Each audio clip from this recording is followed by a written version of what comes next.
The independent expert is in New York for the UN General Assembly's third committee. This is the third committee that looks at human rights issues. And a reminder that all special procedure mandate holders carry an independent voice from the United Nations. We will begin with a few remarks from the expert and then open for questions. Ms. Waris, you have the floor. Thank you. Thank you very much. Good afternoon, everybody. Thank you for making time to be with me today. I prepared a report which I already mentioned during my session that is probably one of the saddest reports I have ever written. And it is because it was such a sad and difficult report to write, coming from a space which works on debt, on taxes, and on illicit financial flows, that I chose to have this press briefing, and I hope that it will be useful for you in your communications. When you come to issues of debt, often we are directly looking at how debt is used to build spaces, alleviate human rights pressures, improve well-being and living standards across the world. But in reality, debt today is a trade-off in order to allow wars to continue. It's a sharing of resources in order to be later used for wars that take place now. But it is a promise that often governments of the day may not even be able to make, because they may not even be in power when it is time to extract the particular sets of resources. Examples include countries like Ukraine on issues of debt. When I move across to issues of interest rates, what you see is an increase in interest rates and an increase in the number of surcharges that are being charged on countries across the world. And again, this challenge of increased interest rates on countries going through incredible economic and financial stress means that potential of conflict is also increasing in countries. Cases like demonstrations across the world in Bangladesh or Sri Lanka are examples of how there are countries across the world that are really struggling on the interest rate issue alone. And that takes me then into issues of currency fluctuations. And currency fluctuations have resulted in a decreased value of goods and services that can be purchased from across borders, which means that countries are not able to even buy the basic minimum goods that need to come into their countries. Now, this has direct links to the abilities of private sector players as well as public sector players to buy social goods as well as services. But then that takes me into the conversation around taxes. In taxes, the weapon that one starts to see, and this is why my report is on finance and peace, the weapon that one sees is the use of taxes to now build arms, use arms, sell arms, and kill people. And I think that while taxes can be used in that way, the other way they're being used is by withholding them. So a most recent example is a letter that I wrote to the state of Israel, where the Palestinian Authority did not receive its share of taxpayer revenue, and this has been ongoing since last year. And the result of this withholding of taxpayer revenue means that hospitals are being shut down. It is no longer only a case of bullets. It is no longer a case of actual killing. It is an actual case of the use of financial tools to destroy human life. And that takes me into the third issue that I covered in my report on illicit financial flows. And in the case of illicit financial flows, there is the withholding of cross-border transactions. Again, another example is the state of Israel regarding the Palestinian Authority, where anti-money laundering provisions have been raised, and the two banks that have been allowed to send transactions into the Palestinian Authority are now not going to be able to do that in future because the anti-money laundering waiver and the terrorism waiver has been lifted on the two banks, which means it is not safe for those two Israeli banks to continue to trade. But I don't want to only talk about the challenges. I want to talk about the fact that even the media are using narratives such as tariff war, tax war, in their ways of describing and discussing issues. It is really critical that we use very carefully crafted language, but it is truly a reflection of the fact that financial tools are being used as weapons in war. But I want to also come to a conclusion with issues of solutions.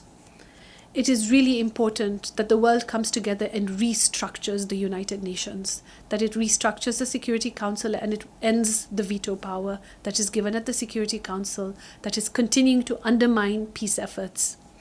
In addition to that, it is extremely important for us to relook at the IMF and the World Bank. The IMF and the World Bank were tasked under the Pact of the Future to actually draw up a new international financial architecture, which they have not as yet done. Since they have not done it, it is time for the United Nations to take that over and to make sure that we have a proper financial architecture suitable for the world in which we live in. But there are several ways forward that I think remain very useful and very important. We cannot use unilateral coercive measures. Sanctions are only allowable by the Security Council, and that should be maintained. And so unilateral actions by countries, the use of FATF, the Financial Action Task Force, grey lists, OECD tax lists, and EU lists of tax jurisdictions that are non-compliant must be ended. And we must make sure that countries are not crippled financially as they struggle with maintaining peace in what is a very fragile world that we live in. I thank you very much for your time, and I look forward to the questions. Thank you very much, Ms. Waris. Do we have any questions? Thank you, Professor Waris, for your remarks. I'm Gabriel Elizondo from Al Jazeera English News Channel. You touched on a lot there, and your report did as well. It was pretty all-encompassing. And I just wanted to ask you, as you put it together and you gathered your information for the report, what most surprised you and that you were not prepared for as you put it together?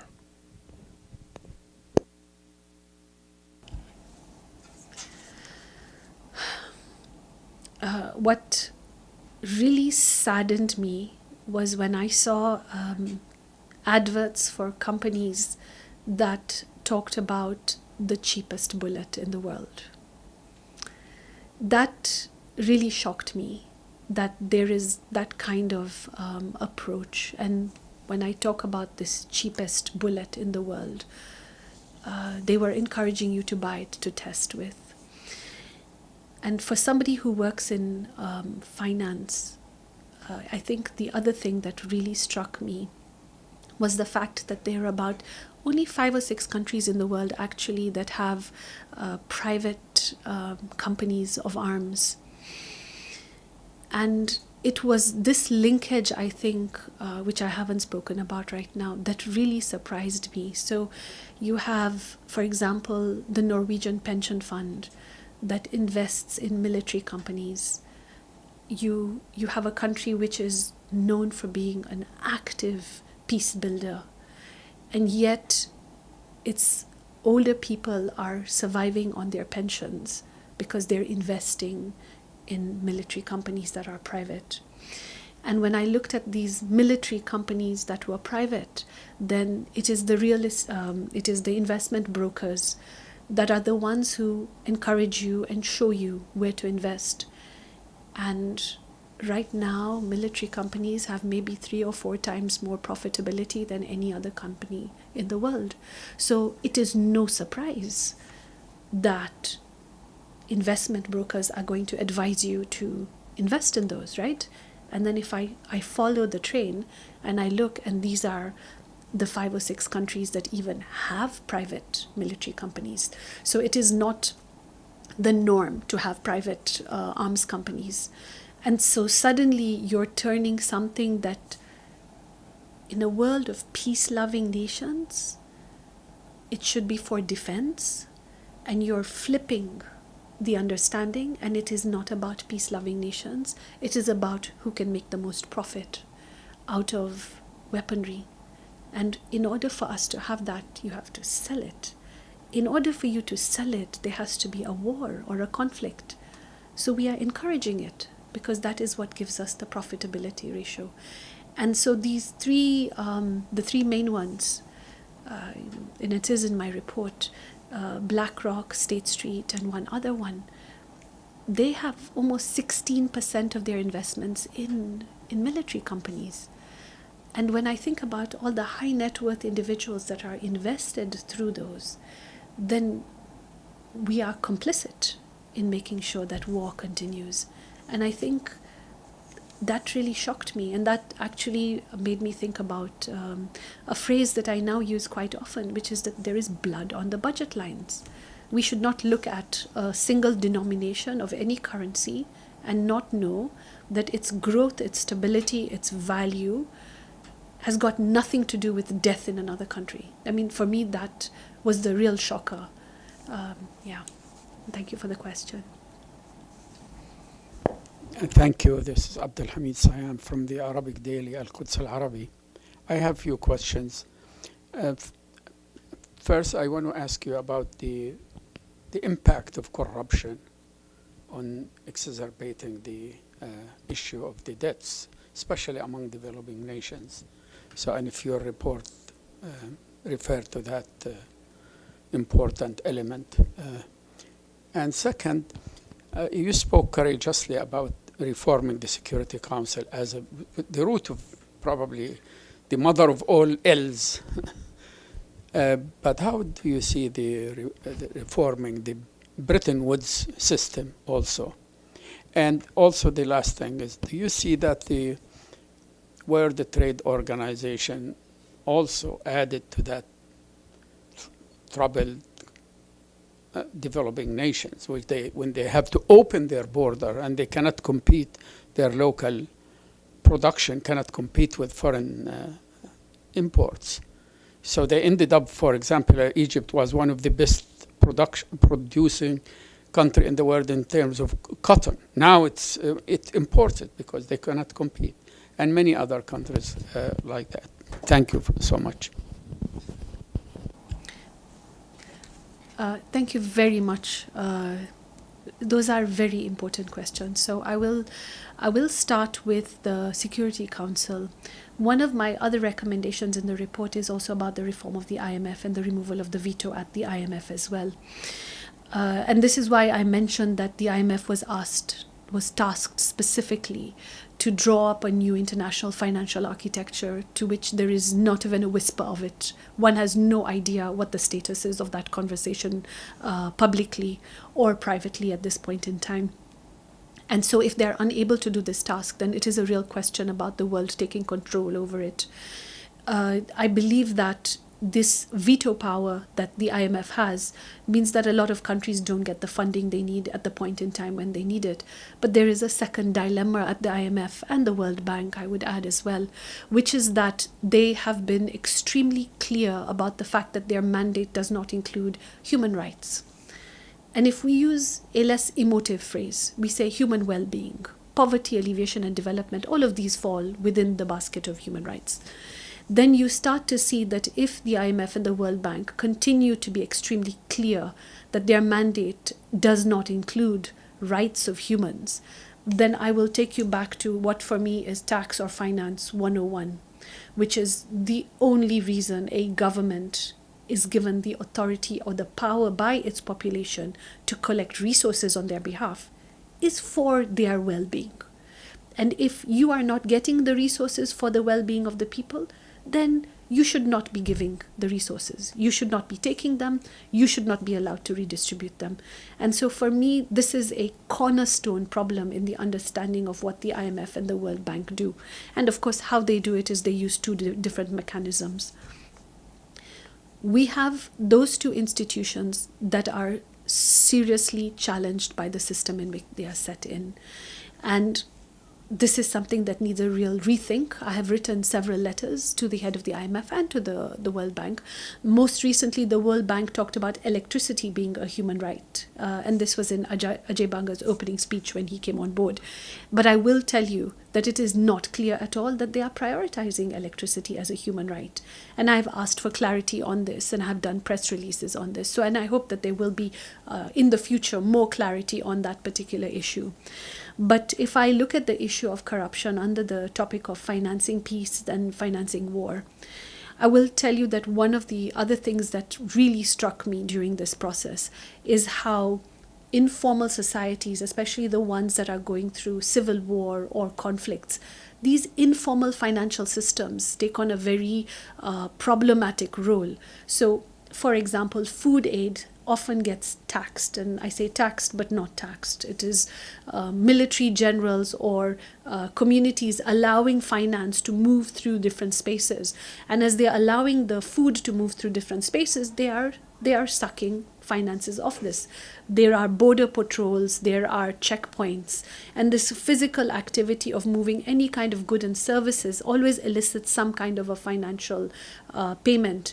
And so these are the challenges that I see happening on the element of corruption. But when I look at the issue of debt, which becomes very interesting in this space, debt agreements are private agreements traditionally. The only time you will see a debt agreement or treaty or even the conditionalities to it is when a document is leaked. And this is the status of debt. And one of the biggest challenges I have seen is when you move from one political regime to another, the new regime that comes in sometimes doesn't even know about the previous regime's commitments. If you want to talk about corruption, I think that for me is probably the biggest challenge. We need to have countries having transparent processes where they file their debt agreements, where they are passed through parliaments, so there is no surprise. Then when there's no surprise, it also means that the money that comes in under a debt agreement is also transparent. You can have accountability for it, and you can see the responsibility around it. So I think this is one of the challenges that happens in the issue of debt. And on your question about the WTO, I didn't address the WTO specifically, but I was looking at issues of cross-border trade during peace periods and war periods as well. And I will tell you that there are so many conflicts and wars in the world right now. It is frightening. I think anybody who is not frightened right now by the number of conflicts we have in the world, which is unprecedented since World War II, then you really need to reflect and rethink. And this is everywhere. And this doesn't even include the financial conflicts that I was covering in my report. These were the physically violent conflicts you see. Financial tools are being used everywhere, even in places which we think are peaceful. So the WTO, I think, should take on a bigger role in making sure that finance and the economy and trade are not the first step towards conflict and war. And I think if there is something that also came out quite clearly when I was doing the work on my report, it was almost as though the financial tools are being used in order to trigger violent conflict in a country. And labor laws are being tweaked and retooled in order to push people into violence out of desperation. And I think it is that use of financial tools to push into desperation is where trade must be stabilized and normalized as quickly as possible. I'm often reminded by a rule in African trade, and this was a rule under African tribal rules and laws on my continent. And one of the rules was, even if you went to war, you would still have barter trade that would now become silent barter trade. You don't talk to the warring community, but you still trade with them. The trade would still take place. You wouldn't have intermarriage or physical communication, and the area where war was taking place was very clearly delineated. And this is in many ethnic communities across the world. And yet, fast forward, I come into the space of financing peace and war, and instead of protecting trade and making sure that the survival is happening, and of course the innocent and the vulnerable are left out of the space, instead, we are drawing it all in and mixing it all up. It is almost as though principles of ethics and codes of ethics are not there, which is also the reason why one of the things I've really asked for in my report is to make sure that we have a law of peace, not just a law of war. Because, humanitarian law is the law of war. But what's the law of peace? What are the parts which we mustn't touch? And I think for me, this is a call not just to the WTO. It's to the Vatican. It is to religious organizations, the Organization of Islamic States, for example. It is so important that we draw out these clear lines of principles and ethical code so that we don't end up where we are right now, which frankly is extremely worrying. Thank you. questions in the room? No, we don't have any questions online. So with that, we'll end the briefing, and thank you very much to our independent expert. Thank you.